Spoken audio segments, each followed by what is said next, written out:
তো আপনারা কথা তো বলতে দেবেন, আমি ওয়াজ করতে আইছি, এমনি কি ফ্রি টাকা দেয় মানুষ আমার? জমিন যাহার আইন তাহার চালাতে হবে ভাই, সেই কাজেতে হাকিম ভাইয়ের নাইরে জুড়ি নাই। দুর্নীতি আর মাদক মুক্ত সমাজ গড়তে হলে হাকিম ভাইয়ের পতাকা তলে এসো দলে দলে। ভালো কাজের হ্যাঁ হ্যাঁ মা বন্ধু করছিলাম তো, তা আমার দোষ? এই ওয়াজ করছিলাম মা বোনদের না? আচ্ছা, নেতার কথা বলতে দিলে কারা বলেন? নেতার কথা বলতে দিলেন তো আপনারা, ভোট চাইতে দিলেন আপনারা, আর আমি গাইলে দোষ? ভয়ের কিছু নাই, এটা বলছি কি দেখেন আপনারা, আমি যে গাচ্ছি এটা শেষ করতে দেন, তারপরে আবার বিএনপি নিয়ে একটা গেয়ে দেবেন ধানের শিশির, অসুবিধা কি? আমার কাছে সব আছে তো, শোনাই? হ্যাঁ কেন, ভালো কথা বলবো তো, অসুবিধা কি? পৃথিবীর মায়া ছেড়ে হলেন পারের যাত্রী, মানুষের কাছে তিনি ছিলেন প্রিয়জন, ছিলেন আপোষহীন নেত্রী। বলা যাবে না? বলা যাবে না? যাবে না? যে ভালো কাজ করবে, ভালো কাজের পক্ষে আমাদের কথা থাকবে, সে হোক বিএনপির, হোক জামাতের, জাসদের, বাসদের, হেফাজতের। জামাতের লোক যদি বলে বিড়ি টান দিয়ে সুখ টান মেরি জান্নাত পাওয়া যাবে, তার বিরুদ্ধে আমাদের প্রতিবাদ থাকবে না? থাকবে না? আপনি বিড়ি টান দিয়ে সুখ টানের কথা বলবেন, ওই জামাত আমরা চাই না। তো আপনারা কথা তো বলতে দেবেন, আমি ওয়াজ করতে আইছি, এমনি কি ফ্রি টাকা দেয় মানুষ আমার? পৃথিবীর মায়া ছেড়ে হলেন পারের যাত্রী, মানুষের কাছে তিনি ছিলেন প্রিয়জন, ছিলেন আপোষহীন নেত্রী। মানুষের কল্যাণে করেছেন রাজনীতি, উজাড় করে মন প্রাণ। চিন্তা চেতনাই ছিল দেশ আর জনগণ, জনমানুষের কল্যাণ। মানুষের কল্যাণে করেছেন রাজনীতি, উজাড় করে মন প্রাণ। চিন্তা চেতনাই ছিল দেশ আর জনগণ, জনমানুষের কল্যাণ। গরিব দুঃখীর তরে মানুষের ঘরে ঘরে, গরিব দুঃখীর তরে মানুষের ঘরে ঘরে তিনি ছিলেন এক ধাত্রী। পৃথিবীর মায়া ছেড়ে হলেন পারের যাত্রী, মানুষের কাছে তিনি ছিলেন প্রিয়জন, ছিলেন আপোষহীন নেত্রী। আলেমের প্রতি তার ছিল ভালোবাসা, করত অনেক বেশি সম্মান। আল্লাহর প্রতি পূর্ণ আস্থা রেখে চলেছে স্বামী আর সন্তান। আলেমের প্রতি তার ছিল ভালোবাসা, করত অনেক বেশি সম্মান। আল্লাহর প্রতি পূর্ণ আস্থা রেখে চলেছে স্বামী আর সন্তান। গরিব দুঃখীর তরে মানুষের ঘরে ঘরে, গরিব দুঃখীর তরে মানুষের ঘরে ঘরে তিনি ছিলেন এক ধাত্রী। ঠিক বলেছি কথা কি? ও আমার ভাইয়েরা, ভালো কাজ যারা করে তারা আসমান থেকে নেমে আসা কোনো ফেরেশতা নয়, তারা মানুষ। তারা কি? আবু তালিব ইসলাম কবুল করে নাই, কিন্তু ইসলামের পক্ষে তার ভূমিকা ছিল না? ছিল না? আবু তালিবের পক্ষে আমাদের ওয়াজ আছে না নাই? আল্লাহর নবীকে সহযোগিতা করেছেন। সুতরাং ভালো কাজ যারা করবে, ভালো কাজের পক্ষে আমাদের অবস্থান আছে না নাই? কিন্তু খারাপ কাজ যারা করবে, দাড়িওয়ালা হোক, টুপিওয়ালা হোক, পাঞ্জাবিওয়ালা হোক, জুব্বাওয়ালা হোক, আমরা তাদের লোক হতে পারি। কথা কয় না? ও আমার ভাইয়েরা, আলোচনা করছিলাম কার কথা? হযরত ফাতেমা রাদিয়াল্লাহু তাআলা আনহার কথা বলছিলাম। ইন্তেকালের সময় আলী রাদিয়াল্লাহু তাআলা আনহুকে ডেকে বললেন, ওগো আলী, আমার ইন্তেকালের পরে আমার রাতের অন্ধকারে জানাজা পড়াবা, রাতের অন্ধকারে জানাজাটা পড়াবা। লোকের উপস্থিতি যেন বেশি না হয়, অল্প সংখ্যক লোক নিয়ে জানাজা পড়াবা, এবং যেটা করবা সেটা হলো রাতের অন্ধকারে আমার কবরটা দিয়ে দিবা এবং কবরটার জন্য কোনো চিহ্ন না থাকে। আলী রাদিয়াল্লাহু তাআলা আনহু জিজ্ঞাসা করলেন, এমন কেন করা লাগবে, এমন কেন করতে হবে, এমন কেন করতে বললে? ওগো আমার স্ত্রী ফাতেমা রাদিয়াল্লাহু তাআলা আনহা বললেন, ওগো আমার স্বামী, জমিনের উপরে আমি দায়ুস ছিলাম না, জমিনের উপরে আমার চেহারা কেউ দেখে নাই, জমিনের উপরে আমি কেমন ছিলাম, কতটুকু মোটা ছিলাম, কতটুকু চিকন ছিলাম, কতটুকু উঁচা, কতটুকু খাটো, এটা কেউ দেখে নাই। আমি চাই না আমার দিনের বেলায় জানাজা হোক যাতে কফিন দেখে মানুষ বুঝে ফেলবে নবীর কন্যা এমন ছিল। আমি চাই না আমার কবরের চিহ্নটা থাকুক যাতে মানুষ কবর দেখে মন্তব্য করে নবীর কন্যার কবর যেহেতু এতটুকু লম্বা, তাইলে হয়তোবা নবীর কন্যা এতটুকু উঁচা ছিলেন। আমি চাই না আমার কবর দেখে যেন মানুষ মন্তব্য করে। তার মানে ফাতেমা রাদিয়াল্লাহু তাআলা আনহা এতটাই পর্দা করেছেন, শুধু বেঁচে থাকতেই নয়, মারা যাওয়ার পরে কবরটা পর্যন্ত লোক চক্ষুর আড়ালে রেখেছেন।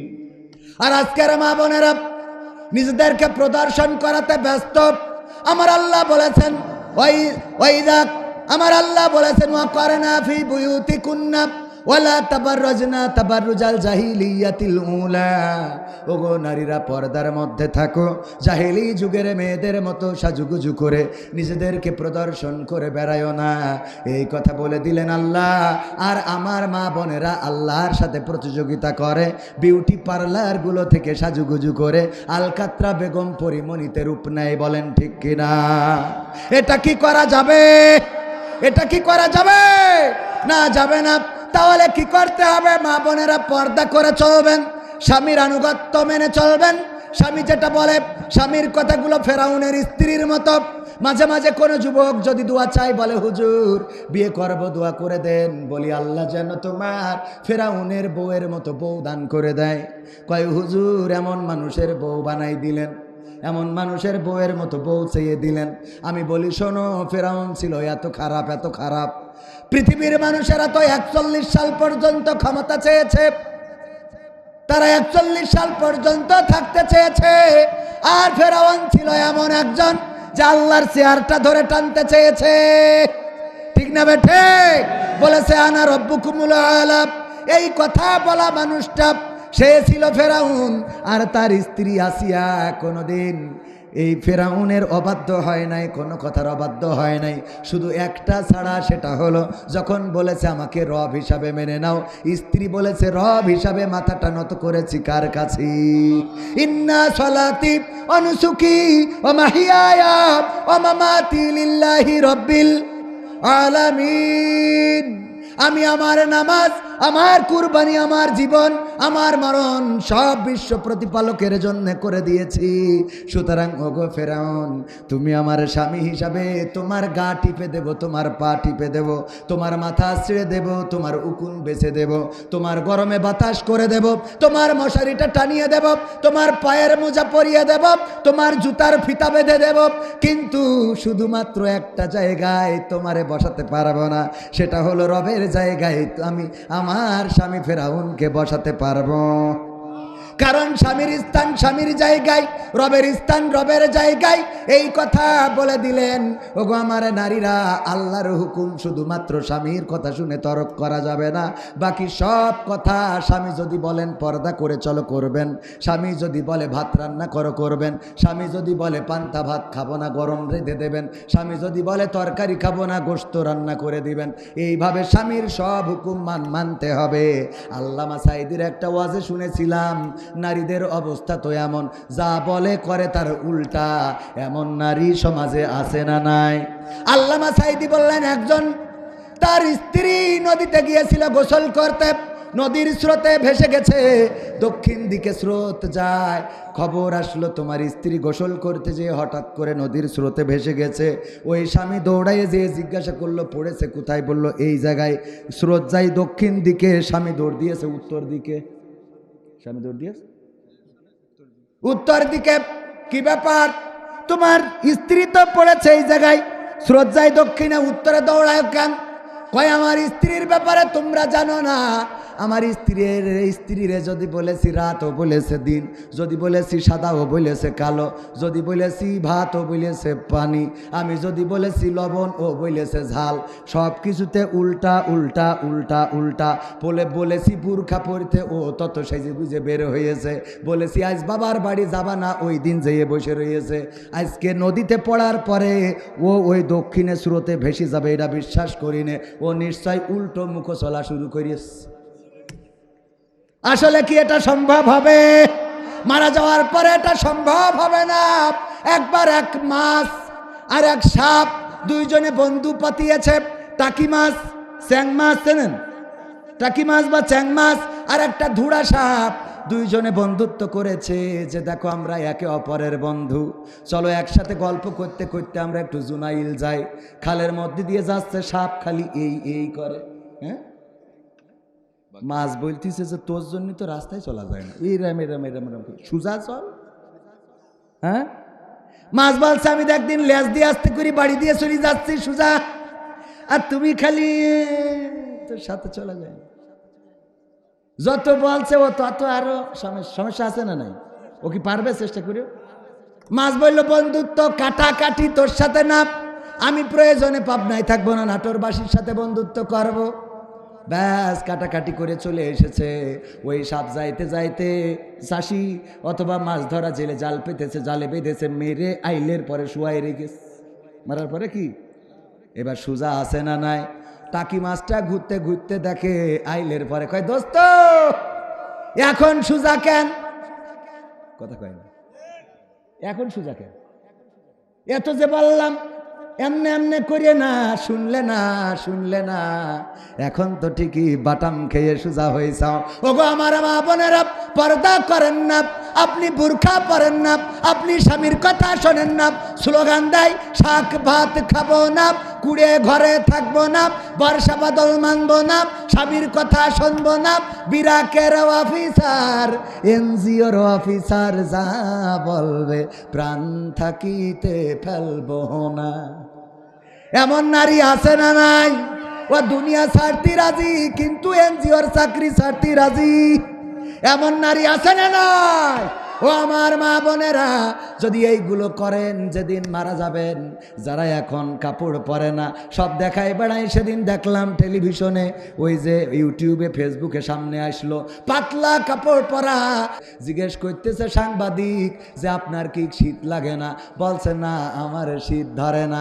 তোমার শীত ধরে না, এত খোলামেলা চলো, মরার পরে কেন 5 টুকরা কাপড় দিয়ে তোমার কবর দেব? তার থেকে বাজারতে মশারি কিনে এনে জড়াইতে তোমার কবরে রেখে আসবো, ফেরেশতাদের দেখাবা কি কি টিকটকে দেখাইছো। কথা কয় না? ফেরেশতাদের টিকটক দেখাবা। হ্যাঁ, ওই সময় 5টা কাপড় দিতে হয় কেন? দেয়া যাবে? ভাইয়েরা আমার আসুন, মহিলাদের কথা বললাম পর, আবার মহিলারা বলছে হুজুর আমরা খারাপ, পুরুষদের কথা? পুরুষও খারাপ আছে না নাই? একজন বলছে হুজুর স্বামীদের একটু স্ত্রীদের বলবেন স্বামীর জন্য খেদমত করে। আমাদের খেদমত করে না হুজুর। আমি বললাম তোর মুখে যে বিড়ির দুর্গন্ধ, এরপরে যে তোর বউ আছে এটাই তো বড় কথা। এরকম আল্লাহর বান্দা আছে না নাই? মুখে এত দুর্গন্ধ যে তার মুখের কাছে মুখ নিয়ে যায়। নারীরা বলছে হুজুর এই ওয়াজটা আর 5 বার কন। ওখানে বলছে শুনে দেখেন, বলছে আর 5 বার বলেন এই কথা। ভাই মুখে এত দুর্গন্ধ। আমাদের এক স্যার ছিল আকিজ কলেজিয়েট স্কুলে, তার এক চাচা ছিল সমবয়সী, বিয়ে দিয়েছে, বিয়ে দেওয়ার পরে নতুন বিয়ে দিয়েছে চাচা সমবয়সী, বন্ধুত্বের মতো সম্পর্ক। বিয়ের পরে 1 সপ্তাহ পরে চাচা ভাতিজার এসে বলছে ভাতিজা কেমন মেয়ে দেখে বিয়ে দিলে? তোমার চাচি তো আমার কিস করতে দেয় না। কি করতে দেয় না? কিস করতে দেয় না। এটাকে হারাম না হালাল? স্ত্রীর কিস করা হালাল, জানে না আবার তো এটা দেয় না। তা বলছে আমি কি চাষির বলবো, কয় সমবয়সী যেহেতু একটু বলছেন। স্ত্রীর চাষির বলছে চাষি আমার চাচা অভিযোগ করলো কিস করতে দেন না, কারণ কি এটা তো হারাম না বরং সোয়াব আছে না নাই? স্ত্রীরা কিস করলে সোয়াব আছে না নাই? আল্লাহর নবী বললেন ওগো আমার সাহাবীরা শুনে নাও, যদি তোমরা তোমাদের স্ত্রীদের সাথে মিলিত হও, যদি তোমরা তোমাদের স্ত্রীদের হক আদায় করো, যদি তোমরা রাত্রি যাপন করো স্ত্রীদের সাথে, আল্লাহ রাব্বুল আলামিন তোমাদের আমল নামায় সোয়াব দিয়ে দেন। বলেন সুবহানাল্লাহ। নবী সাহাবীরা বলতেছে মানে লজ্জা পেয়েছে, আল্লাহ নবী এটা স্ত্রীর সাথে থাকলে সোয়াব হবে, এটা কেমন কথা? আল্লাহ নবী বললেন সাহাবীরা যদি তোমরা এই সেম কাজটা স্ত্রীর বাইরে কোনো নারীর সাথে করো গুনাহ আছে না নাই? কথা কয় না, গুনাহ আছে না নাই? স্ত্রীর বাইরে যেই কাজটা করলে গুনাহ হয় সেই কাজটা স্ত্রীর সাথে করলে সোয়াব দিয়ে দেন কে? তার মানে যারা বিয়ে করো নাই বোঝো কত সোয়াব মায়ের খাচ্ছাও, কত সোয়াব লস হচ্ছে রে। এই জন্য সোয়াবের জন্য বিয়েটা তাড়াতাড়ি করার দরকার আছে না নাই? আছে না নাই? ভাইয়ারা আমার, এবার যখন চাচা বলল, ওই যে ভাতিজা বলল চাচি যেহেতু সোয়াবের কাজ অন্যায় নয় কেন এটা করতে দেন না? বলল দেখো তোমার চাচা ধূমপান করে করে মুখের যে গন্ধ করে রেখেছে ওর পাশার কাছে মুখ নিয়ে যাবে, তা মুখের কাছে না। এরকম আছে না নাই? টয়লেট করে আসলি বিড়িখোর ওই টয়লেটে ঢুকা যায়, ঠিক না বে ঠিক? বিড়িখোর যদি টয়লেট করে আসে সেই টয়লেটেও ঢুকা মুশকিল না? বেকায়দা অবস্থা, জান যায় অবস্থা। আমার তো মনে হয় যখন বিশেষ করে আহলে হাদিস মসজিদে তো আমিন জোরে বলা হয়, ঠিক কিনা?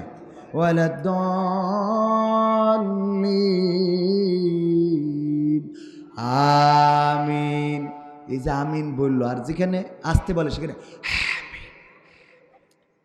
ফেরেশতা খাতা কলম থুই চলে যায়, কয় নামাজ শেষ করে তারপরে এসে লিখবো, কারণ তোর মুখিতে যা বেরোইলো তা এখানে বসে থাকা সম্ভব না। আমার ধারণা আর কি, এই ঠিক বলছি না বে ঠিক বলছি? তাইলে কি ধূমপান করা যাবে? স্ত্রীরা বলছে হুজুর আজকে 1000 টাকা উসুল, ঠিক না বেঠে? এমনি তো মুখের দুর্গন্ধ হয়, আর ধূমপান করলে আরো দুর্গন্ধ আছে না নাই? এই দুর্গন্ধ থেকে বিরত থাকার জন্য নিজেরা 5 বার মেসওয়াক করবেন, মেসওয়াক করা সুন্নাত। আমি একটা আয়াত পড়েছিলাম, মিনহা খলাকনাকুম ওয়া ফিহা নুঈদুকুম ওয়া মিনহা নুখরিজুকুম তারাতান উখরা। সূরা তাহার 55 নম্বর আয়াত। এই সূরাটা মক্কি সূরা। এই সূরার তেলাওয়াত শুনে হযরত ওমর রাদিয়াল্লাহু তাআলা আনহু ইসলাম কবুল করেছিলেন। অনেক বড় কথা, অত দূর যাব না। এই আয়াতটা আমরা পড়ি কোথায় একটু চিল্লায়ে বলেন? মিনহা খলাকনাকুম ওয়া ফিহা নুঈদুকুম ওয়া মিনহা নুখরিজুকুম তারাতান উখরা। এটা কোথায় পড়ি? এই জন্যই তো এই আয়াতটা বেছে নিলাম, কিন্তু সময় চলে যায়। আয়াতের ব্যাপারে শুধুমাত্র একটু টাচ দিয়ে যাব। এই আয়াতটা গোরস্থানে পড়ার জন্য কোনো আয়াত নয়, এই আয়াত কারো কবরে নামানোর জন্য পড়ার কোনো আয়াত নয়। এই আয়াত গোরস্থানে পড়া যাবে না, তবে পড়লে যে গুনাহগার হবেন এমন না, কিন্তু গোরস্থানে পড়ার জন্য নয়। চলে যাবেন? কষ্ট আপনারও তো কষ্ট, আমারও দরকার। ঠিক আছে, শুকরিয়া।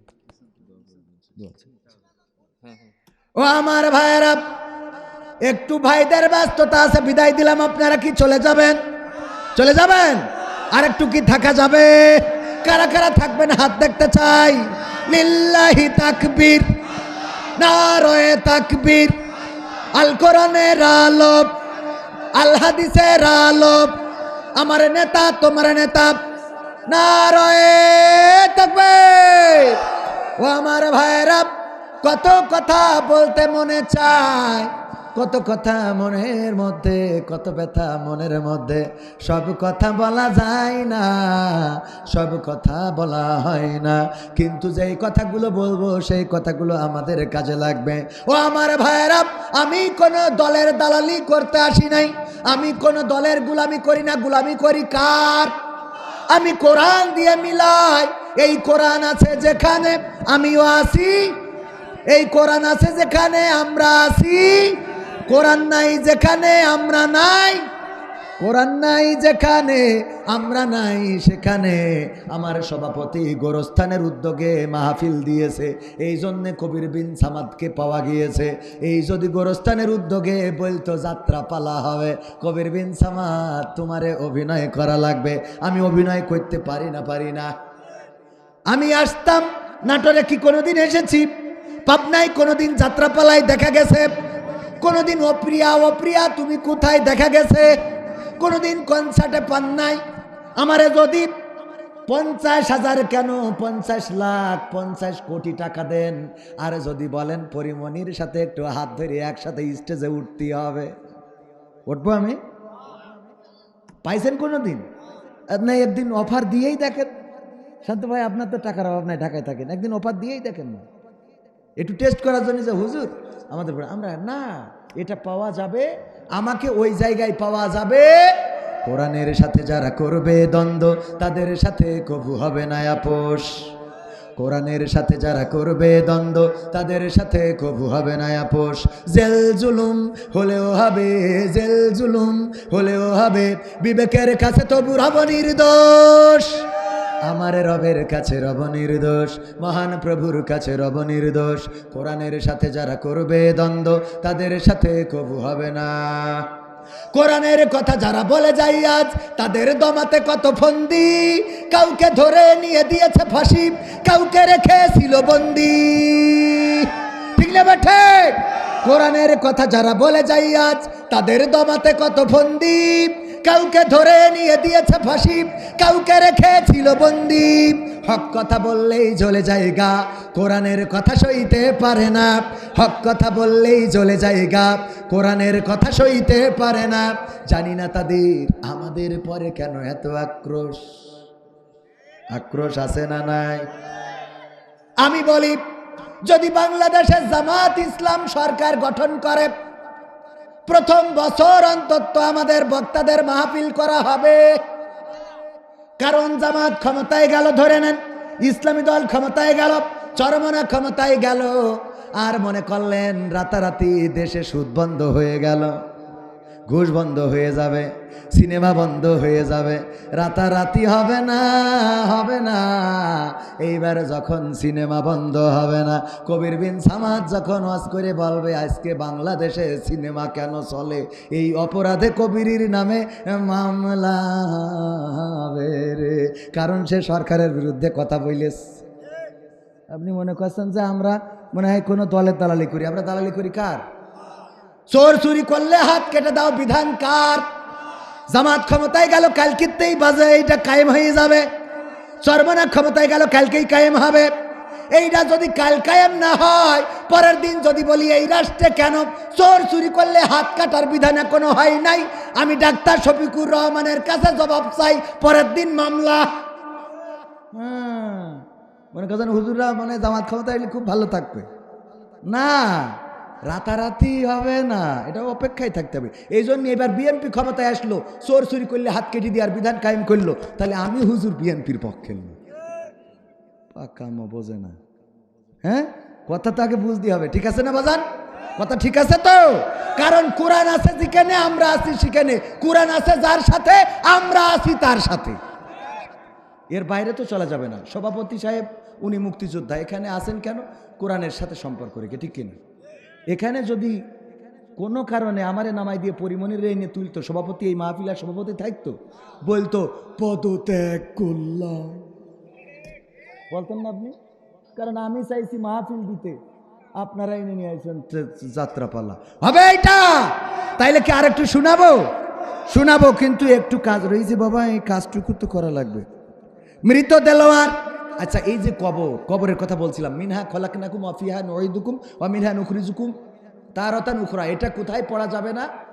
কবরে। হযরত আবু উমামা রাদিয়াল্লাহু তাআলা আনহু থেকে বর্ণিত একটা হাদিস আছে যে বিশ্ব নবী সাল্লাল্লাহু আলাইহি সাল্লাম উম্মে কুলসুম রাদিয়াল্লাহু তাআলা আনহা যখন ইন্তেকাল করেছিলেন, তখন মাটি নিয়ে এইভাবে এই আয়াতটা পড়ে ছুঁড়ে দিয়েছিলেন। তবে অধিকাংশ মুহাদ্দিস এই হাদিসটার ব্যাপারে মতামত দিয়েছে এটা জয়ীফ হাদিস, এটার ভিত্তি তেমন নাই। কিন্তু সব মুহাদ্দিস এ ব্যাপারে একমত যে এই আয়াত কবরে পড়ার আয়াত না। তাহলে কোথায় পড়বেন সেটা বলে দিই। বলে দেব। এই আয়াতটা অর্থটা আগে আমরা জেনে নিই। আল্লাহ রাব্বুল আলামিন বলছেন এই মাটি থেকে সৃষ্টি করা হয়েছে, মাটিতে ঢুকানো হবে, আবার মাটির থেকে উঠানো হবে। দাঁড়াতে হবে কার কাছে? আল্লাহর কাছে। যে মরে গেছে তারে যদি এটা বলেন, ও বলে আমার তো খেলা ফাইনাল, আমার সাবধান করি লাভ কি? তুই যে তাস খেলছে ওরে যেই কর, কথা কয় না। যে মরি গেছে ওরে যদি বলেন মাটিতে বানাইছে, মাটিতে ঢুকানো হবে, মাটিতে উঠানো হবে, ও বলবে এটা তো আমি নিজেই টের পাচ্ছি, কথা কয় না ভাইজান, ঠিক কিনা? সে নিজেই তো বুঝে ফেলেছে এই আয়াতটা আসলে মরা মানুষের জন্য নাজিল হয়নি। এই আয়াতটা প্রথমে নাজিল হয়েছিল মুসা আলাইহিসসালামের উপরে। কার উপরে? মুসা আলাইহিসসালামের উপরে। কার জন্য নাজিল হয়েছিল? ফিরাউনের জন্য। কারণ কি? কারণ ফিরাউন বলছে আনা রব্বুকুমুল আলা, আমি রব, এই জমিনের, এই আকাশ বাতাস যা কিছু আছে তার মালিক আমি। আল্লাহ বলছে মুসা শিগগিরই যাও, ফিরাউনের কন্ট্রোল করো, ওরে সাবধান করো। বলছে ও যদি আমার কথা না শোনে, বলছে ভালো করে বুঝাইয়ে বলবা মিনহা খলাকনাকুম ওয়া ফিহা নুঈদুকুম ওয়া মিনহা নুখরিজুকুম তারাতান নুখরা। ভালো করে ফিরাউনকে বলবা, ও গো ফিরাউন, তুমি কেন বর্ডার ক্রস করলে? তুমি কেন রব দাবি করলে? অথচ তুমি কি জানো না এই মাটি থেকে তোমাকে সৃষ্টি করা হয়েছে, আবার এই মাটিতে তোমাকে ঢুকানো হবে, আবার একদিন এই মাটি থেকে তোমাকে টেনে তোলা হবে। এই ওয়াজ করতে মুসা আলাইহিস সালামকে পাঠালো ফিরাউনের কাছে, আর আমরা এই ওয়াজটা নিয়ে যেয়ে লাগাই দিলাম গোরস্থানে। তার মানে আমরা আল্লাহর থেকে বড় পণ্ডিত, বলেন ঠিক কিনা? কথা কি বুঝতে পারিছেন?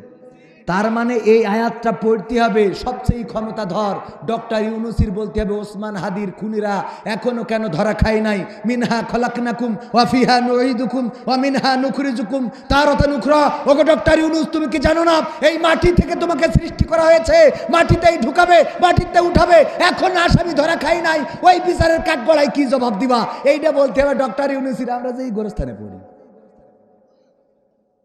কত বড় পণ্ডিত আমরা, গোরস্থানে যেই লাগাই দিছি। কারণ কি? কারণ মরা মানুষ তো কিছু বলতে পারবে না।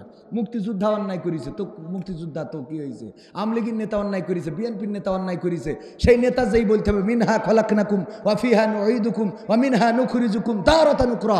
এই আয়াত প্রভাবশালীর কাছে পড়ার জন্য নাজিল হয়েছে, যার ক্ষমতা আছে তার কাছে পড়তে হবে। গ্রামের বড় সুদখোর, তার কাছে যেই বলতে হবে সুদ খাও, এত চড়া সুদ। মিনহা খলাকনাকুম ওয়া ফিহা নুঈদুকুম ওয়া মিনহা নুখরিজুকুম তারাতান উখরা। তুমি কি জানো না এই সুদ খাওয়া কত বড় গুনাহের কাজ? ছোট গুনাহ হলো মায়ের সাথে জেনা, নাউজুবিল্লাহ। বড় গুনাহ আল্লাহর সাথে যুদ্ধের ঘোষণা দেয়া, নাউজুবিল্লাহি মিন জালিক। সুতরাং ওগো মানুষ, ওগো সুদখোর, এই মাটিতে আল্লাহ বানাইছে, মাটিতে ঢুকাবে, মাটিতে উঠাবে, আর তুমি সুদ খাওয়া ছাড়তে পারলে না। সুদখোরে যেই বলতে হবে, ও মরি যাওয়ার পরে ওর বলতেছে, ও মরি যাওয়ার পরে কয় আমি এখন সুদ খাওয়া ছাড়বো কি করে? সে তো যা খাইছি তা তো খাইছি। ওরে বলতে হবে মিনহা খলাকনাকুম ওয়া ফিহা নুঈদুকুম ওয়া মিনহা নুখরিজুকুম তারাতান উখরা।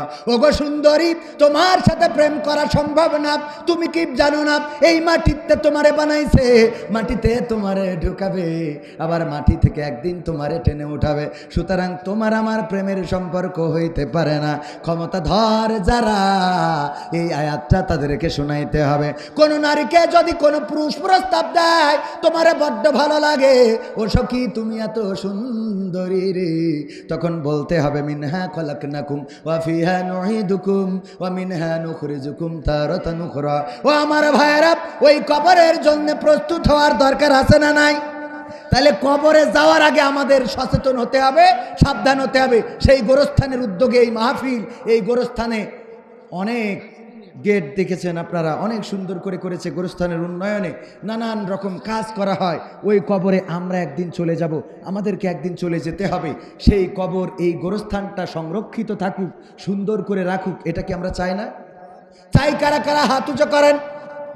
চাই চাই সবাই চাই।